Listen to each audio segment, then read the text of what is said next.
Welcome to It's Good to Be Smart. I'm your host, Dr. Dave Mulder. I love to learn new things, and I hope you do too, because it's good to be smart. Today, we're diving into a topic that's both hot and cool, literally. We're talking about energy and how it impacts chemical reactions. By the end of this episode, you'll understand why some reactions release energy, why others store it, and how heat and temperature fit into the picture.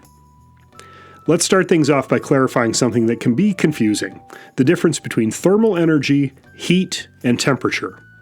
In common English, these words might be used almost interchangeably, but to a scientist, each of these terms has a specific meaning. So let's try to unpack what each one means. Remember that matter is all the stuff in the whole universe. Matter is made up of tiny particles that we call atoms, and these teeny tiny particles are always in motion.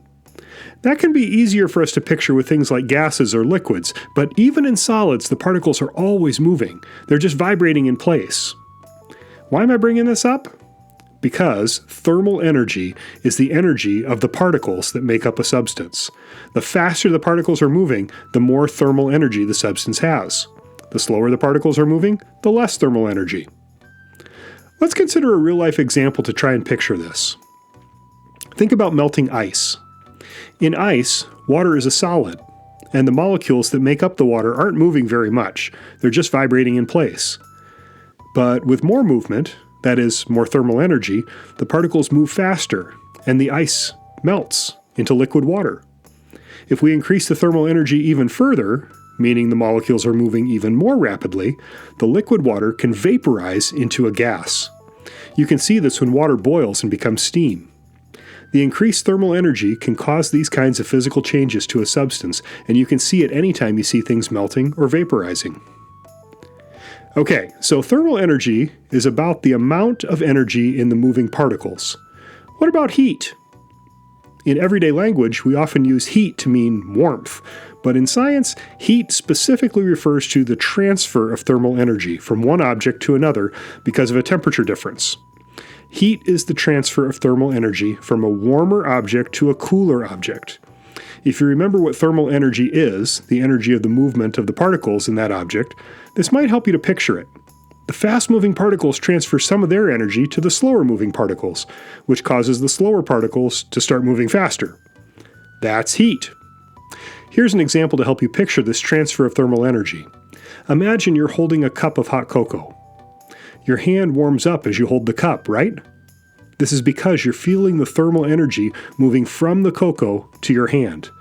That transfer of energy warms your hand, but it also cools the cocoa over time. This is because the thermal energy of the cocoa's molecules has been transferred to the molecules in your hand. So, thermal energy is the energy of the movement of the particles, and heat is the transfer of that energy from one object to another. How about temperature?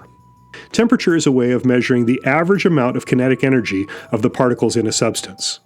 Kinetic energy is the energy of motion, so the faster the particles move, the higher the temperature. But remember, temperature isn't the same as total thermal energy. Temperature is an average. Some particles in the substance might be moving really fast, and others might be moving more slowly. But temperature is about the average motion. So if an object's temperature is 50 degrees, that doesn't mean that every particle in the object is moving at that same speed, but the average amount of energy equates to the 50-degree reading. Some particles have more energy, some have less, but the temperature tells us the average. The difference between heat, temperature, and thermal energy can be a little tricky to keep straight. Here's a fun way to think about it. A cup of boiling water has a high temperature because the molecules of water are really moving around quickly. The water in a swimming pool is probably at a lower temperature than the boiling water in the cup. But the swimming pool, even at a lower temperature, has much more thermal energy because it contains so much more water. The total amount of water in the pool is much greater than the amount of water in the cup, right? And so because there's more water, there is more total movement of water molecules in the pool than there is in that small cup of boiling water. Even though the cup has a higher temperature, the pool has more total thermal energy. Weird, right? But it's true. The total amount of energy is what we're thinking about, and because there's more water in the pool, there's more energy altogether, even if the water's temperature is lower than the cup of boiling water. Okay, We've been thinking about the energy of the particles and how to define the differences between thermal energy, heat, and temperature. But there's more that we should discuss with energy in atoms. Let's turn our attention to the energy of chemical reactions, which is a little different thing to consider. Let's start with the basics. What is a chemical reaction? Remember, a chemical reaction happens when the atoms that make up molecules get rearranged to form new substances. Sometimes these reactions release energy.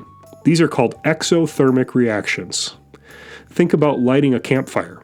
The wood reacts with oxygen, producing carbon dioxide, water, and a whole lot of heat and light. That's energy being released. Other reactions, though, need energy to get things started and keep going. These are endothermic reactions. A great example is photosynthesis. Plants take in sunlight to power the reaction that turns carbon dioxide and water into glucose and oxygen. Without the sun's energy, this process could not happen. Whether the reaction is exothermic or endothermic depends on the energy of the bonds between molecules. When molecules break apart or come together during a reaction, energy is either absorbed or released. For exothermic reactions, like combustion, the bonds in the products are more stable than those in the reactants. The extra energy gets released as heat, light, or sound. In endothermic reactions, like cooking an egg, energy is absorbed to break some of the chemical bonds in the proteins, causing them to change shape and solidify. Without the input of heat, the reaction wouldn't happen. Now let's bring everything together. We started by thinking about thermal energy and heat, which is different than the concept of the energy of the bonds in exothermic or endothermic reactions. But here's the surprise. Heat can also impact a chemical reaction.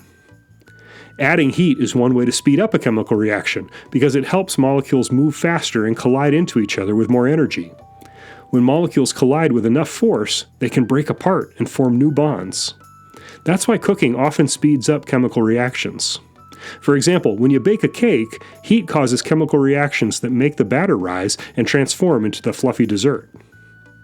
But what about reactions that don't need heat? Some reactions are triggered by other factors, like concentration or catalysts. Concentration refers to how many molecules of a substance are packed into a space, and the more molecules there are, the more likely they are to collide and react. A catalyst, on the other hand, is a substance that speeds up the reaction without being used up in the reaction. Enzymes in your body are natural catalysts that make biochemical reactions happen faster. Before we wrap up, here are some surprising facts about energy and chemical reactions. Explosions are exothermic reactions on steroids. The sudden release of energy caused by the rapid expansion of gases creates a shock wave. A fireworks display, for example, is a carefully choreographed dance of exothermic reactions. Cold packs use endothermic reactions. When you break the cold pack, chemicals inside mix and absorb some heat from their surroundings, making the pack feel cold. It's like instant ice thanks to chemistry.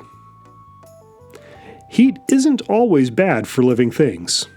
In fact, some bacteria thrive in extreme heat, like in hydrothermal vents at the bottom of the ocean. Their enzymes are specially adapted to handle the high temperatures, demonstrating that life can exist in the most unexpected places. So that's the story. Energy has a real impact on how chemical reactions take place.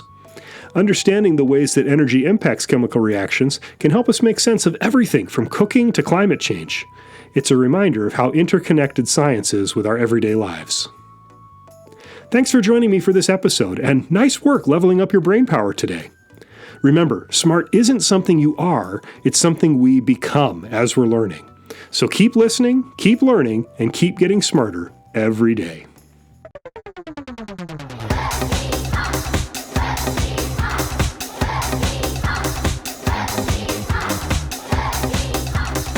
It's Good to Be Smart is created and produced by me, Dr. Dave Mulder, with the support of the National Science Foundation through a Robert Noyce educational grant. Subscribe to this feed so you'll never miss an episode, and check out our home on the web, goodtobesmart.com.